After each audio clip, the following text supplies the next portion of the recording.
Hi, this is Dr. B, and this video briefly discusses how to write a research question for a reader.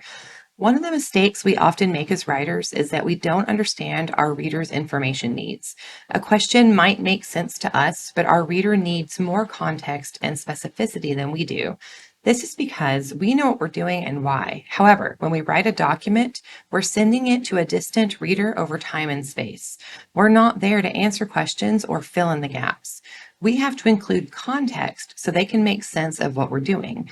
We also need to provide specific details to limit the scope of our writing. We cannot do everything all at once. So I'll show you how to revise a research question. I'll use these criteria. Essentially, when writing about our research questions, we need to ensure that our reader can visualize our method, the data we're collecting, the purpose of our research, and the scope of our project. Here is a common research question I often see. How do our sleep patterns affect our daily mood? This is too broad. In just reading this one sentence, a reader cannot visualize the potential methods the researcher might use to investigate this relationship. There could be many different ways of investigating this question. This study could be a primary research project where you conduct an experiment, or it could be an informational question answered by a literature review. I could think of several different studies that might explore this general topic. What will your work focus on? For example, you could conduct a sleep study on a random sample of participants, then have each participant evaluated for mood disorders by a psychologist. Or you could survey college undergraduates about their sleep habits and their subjective understanding of their well-being. Many different types of studies can fit under this umbrella question. This question doesn't logically entail a specific kind of data. The reader is left wondering what information exactly you will be collecting. In this example, you might collect survey responses, neurological data, observational data, etc.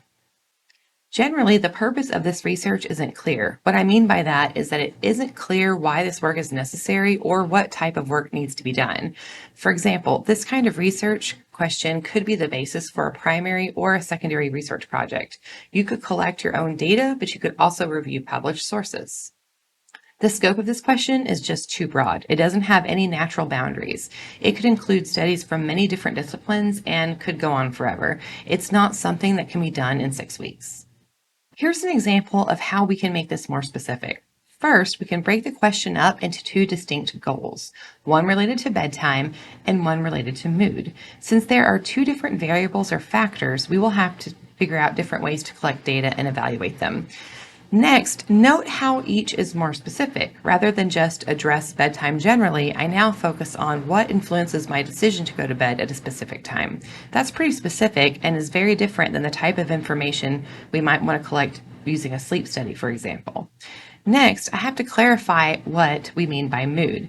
Here, I narrow it down to shifts in mood. While still subjective, it is more specific than simply assessing mood because it means I'm only paying attention to noticeable changes. Finally, I include a short paragraph on how I might collect this data. I would go into more detail about my methods later, but it's a good idea to include a summary of how or why you might collect this data to ensure that the type of data you're collecting is logically correlated with the question you're answering. Now the reader can visualize exactly what I'm doing and can mentally distinguish my research from myriad other projects on this topic.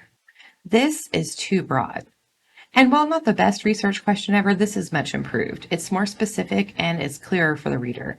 They can envision the purpose of the research, the kind of method that will be used, the specific data that will be collected, and it seems like something that is manageable. I hope this video was helpful, and if you have any questions, please reach out.